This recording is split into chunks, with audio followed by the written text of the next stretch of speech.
Friends, मैं नुपुर तेजस्वी आप सभी का स्वागत करती हूँ हमारे शो डेली डोज पर।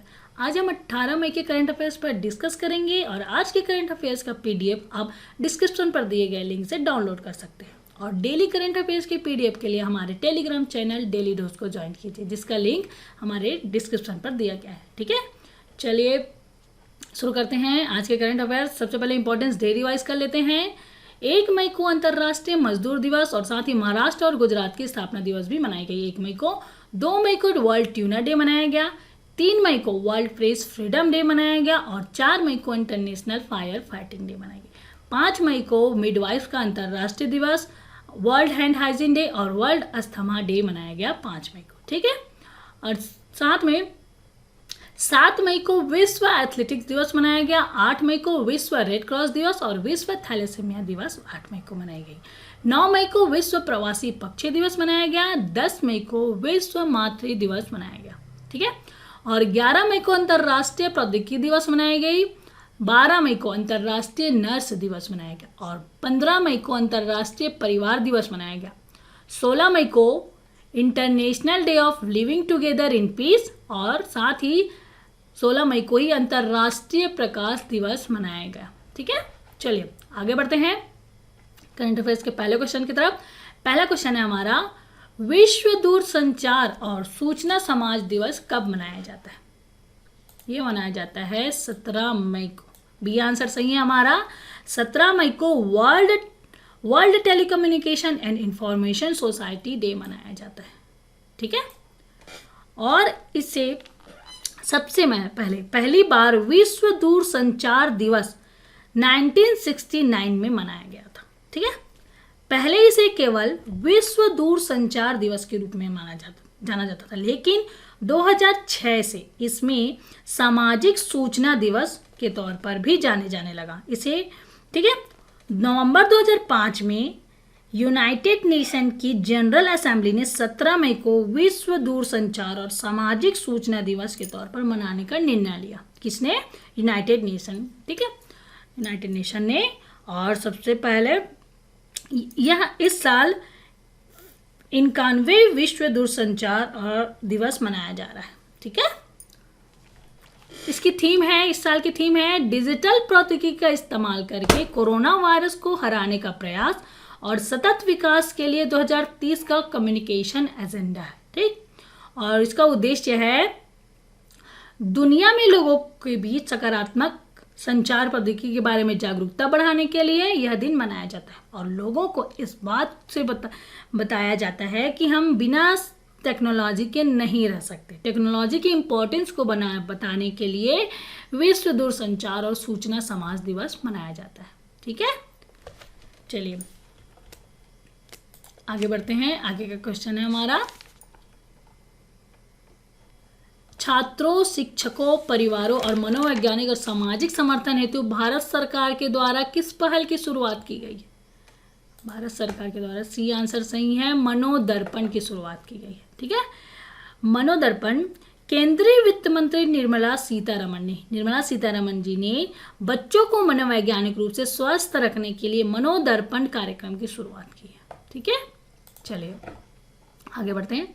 आगे का क्वेश्चन है हमारा, भारतीय सेना टूर ऑफ ड्यूटी नामक मॉडल पर विचार कर रही है। इसके अनुसार आम नागरिकों को स्वेच्छा से कितने वर्षों के लिए सेना बल में शामिल होने की अनुमति होगी? इसका आंसर है 3 वर्ष के लिए। 3 साल के लिए आम नागरिक भी स्वेच्छा से भारतीय सेना में शामिल हो सकता है। ठीक है, और इस प्रस्ताव के अनुसार शुरुआत में ट्रायल के आधार पर टूर ऑफ ड्यूटी के तहत 100 अधिकारियों व 1000 जवानों को सेना में 3 साल तक के कार्यकाल के लिए रखने की योजना की गई है। ठीक है, 3 साल के लिए आम नागरिक भी सेना में शामिल हो सकते हैं। यह भारतीय सेना ने टूर ऑफ ड्यूटी मॉडल पर विचार कर रहा है। ठीक है, चलिए आगे बढ़ते हैं। आगे का क्वेश्चन है, वर्ष 2025 तक कक्षा 5 के बच्चों में सीखने का स्तर एवं निष्पादन सुनिश्चित करने के लिए किस योजना का आरंभ किया गया है? वह योजना है, ए आंसर सही है हमारा, राष्ट्रीय बुनियादी साक्षरता और गणना मिशन के तहत वर्ष 2025 तक कक्षा 5 के बच्चों को सीखने के स्तर का और एवं निष्पादन सुनिश्चित करने के लिए इस योजना का शुभारंभ किया गया है। ठीक है, चलिए आगे बढ़ते हैं। हमारा आगे का क्वेश्चन है, सरकार ने आत्मनिर्भर आर्थिक पैकेज के तहत स्ट्रीट वेंडर के लिए कितने करोड़ रुपए की विशेष क्रेडिट सुविधा की घोषणा की है? ठीक है, निर्मला सीतारमण ने आत्मनिर्भर भारत अभियान आर्थिक पैकेज के तहत स्ट्रीट वेंडरों के लिए 5,000 करोड़ रुपए की घोषणा की है, क्रेडिट सुविधा देने की घोषणा की है। ठीक है, इस सुविधा में जो स्ट्रीट वेंडर के लिए जारी पैकेज है 5,000 करोड़।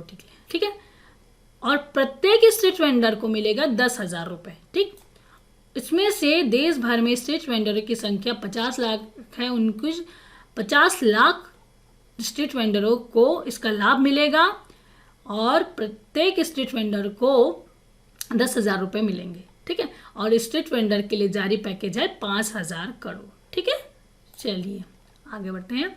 आगे का क्वेश्चन है हमारा, कोविड-19 संकट से लड़ने के लिए अमेरिका के डिजीज कंट्रोल और प्रिवेंशन ने भारत को कितनी राशि का वित्तीय सहायता प्रदान करेगा? यह है सी आंसर सही है, $3.6 मिलियन की वित्तीय सहायता प्रदान करेगा अमेरिका के डिजीज कंट्रोल और प्रिवेंशन ने। किसको? भारत को।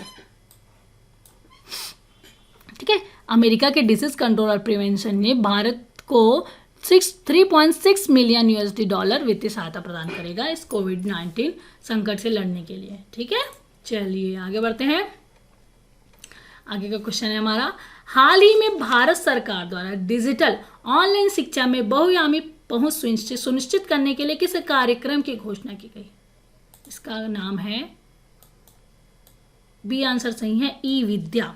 ठीक है, ई विद्या नाम के एक डिजिटल प्लेटफॉर्म सुनिश्चित किया गया शिक्षा, डिजिटल ऑनलाइन शिक्षा बहुआयामी पहुंच के लिए सुनिश्चित करने के लिए ई विद्या नाम का भारत सरकार द्वारा यह कार्यक्रम की घोषणा की गई है और यह एक डिजिटल एजुकेशन को बढ़ावा देने के उद्देश्य से जल्द ही केंद्र सरकार पीएम विद्या प्रोग्राम को लॉन्च करने जा रहा है। ठीक है, और इसके तहत इसे 30 मई तक लागू कर दिया जाएगा। 100 विश्वविद्यालयों को ऑनलाइन पाठ्यक्रम से जोड़ा जाएगा। ठीक है, पीएम ई विद्या के तहत 30 मई तक 100 विश्वविद्यालयों को ऑनलाइन पाठ्यक्रम शुरू करने की अनुमति दे दी गई है और पीएम विद्या के माध्यम से एक राष्ट्र एक डिजिटल प्लेटफॉर्म आरंभ किया जाएगा। ठीक है, इसमें 1 से 12वीं तक की कक्षाओं के लिए एक डीटीएच चैनल शुरू किया जाएगा। प्रत्येक कक्षा के लिए 6 घंटे का ई कंटेंट तैयार किया जा रहा है और साथ ही रेडियो, सामुदायिक रेडियो और पॉडकास्ट सेवाओं का इस्तेमाल किया जाएगा।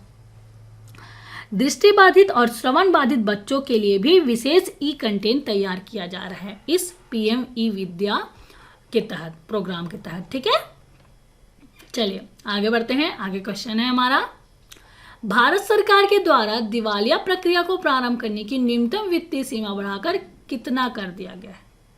इसका आंसर है 1 करोड़ रुपए। बी आंसर सही है, 1 करोड़ कर दिया गया है। दिवालियापन की प्रक्रिया शुरू करने के लिए न्यूनतम सीमा 1 लाख रुपये से बढ़ाकर 1 करोड़ कर दिया गया है। ठीक है, चलिए आगे बढ़ते हैं। आगे क्वेश्चन है हमारा, निम्न में से कौन सा पेमेंट बैंक वरिष्ठ नागरिकों के लिए कैश एट होम सुविधा शुरू की है? इसका आंसर है हमारा सी आंसर सही है, पेटीएम पेमेंट बैंक ने वरिष्ठ नागरिकों के लिए कैश एट होम सुविधा शुरू की है। ठीक है, और यह सुविधा के तहत यह सुविधा केवल दिल्ली एनसीआर में उपलब्ध है और दिल्ली एनसीआर में जिन लोगों का भी पेटीएम पेमेंट बैंक में अकाउंट है वे अपने पेटीएम पेमेंट बैंक ऐप्स के जरिए नकदी निकालने के लिए रिक्वेस्ट कर सकते हैं और कंपनी उनके घर तक नकदी पहुंचा देगी। ठीक है, इस सुविधा के तहत पेटीएम पेमेंट बैंक के ग्राहक न्यूनतम 1,000 रुपये और अधिकतम 5,000 रुपये तक की राशि घर तक पर पहुंचाने की रिक्वेस्ट कर सकता है। ठीक है, इससे पेटीएम पेमेंट बैंक से। ठीक है, और बैंक के कर्मचारी कैश की डिमांड रिक्वेस्ट किए जाने के 2 दिन के भीतर ही घर पर ही कैश पहुंचा देगा। ठीक है, लॉकडाउन की स्थिति में वरिष्ठ नागरिकों को यह सुविधा देने के लिए दिल्ली में ही शुरू किया गया है। दिल्ली एनसीआर में इसे सुविधा किया गया है, सुविधा को लॉन्च किया गया है पेटीएम पेमेंट बैंक के द्वारा। ठीक है, चलिए आगे बढ़ते हैं। इसके साथ ही ये भी बता दें कि पेटीएम के हेडक्वार्टर कहाँ है? नोएडा में, और इसके एमडी और सीईओ हैं विजय शेखर शर्मा जी। ठीक है, चलिए आगे बढ़ते हैं। आगे का क्वेश्चन है हमारा, केंद्र सरकार के द्वारा वर्ष 2020-21 के लिए जीडीपी की तुलना में राज्यों की उधार सीमा को बढ़ाकर कितने प्रतिशत कर दी गई है? इसकी सीमा बढ़ाई गई है 5% तक। पहले इसकी सीमा थी 3%, अब 5% तक कर दिया गया है। ठीक है,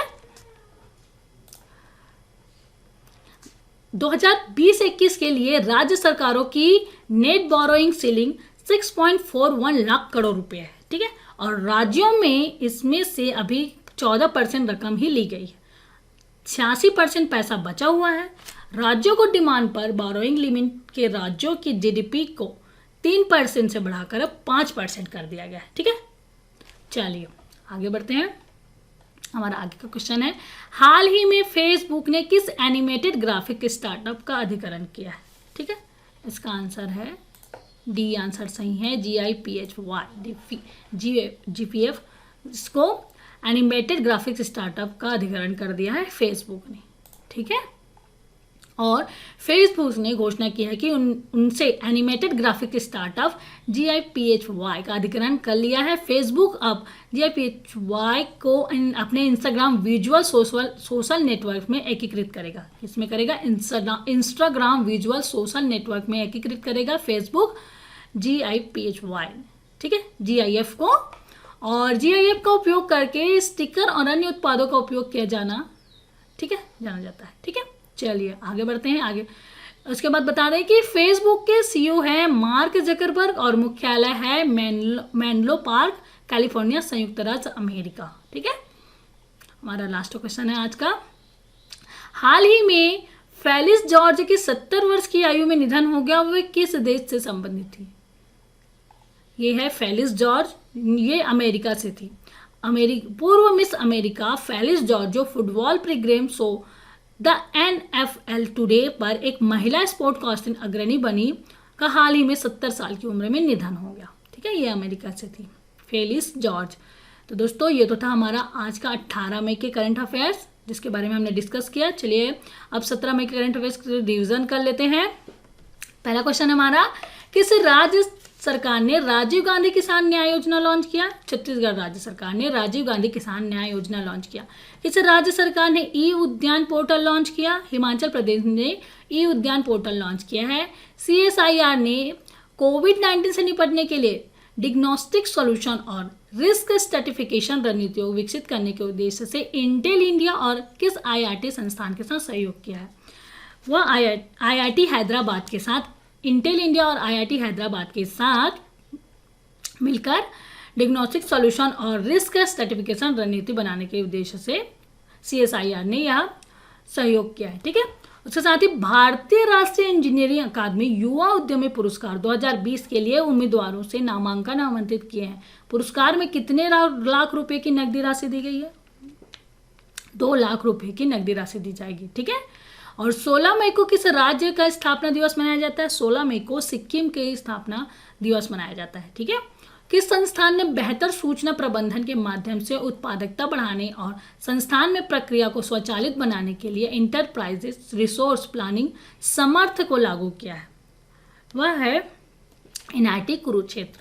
ठीक है, चर्चा में रहे डायमर बासा बांध किस नदी पर बन रहा है?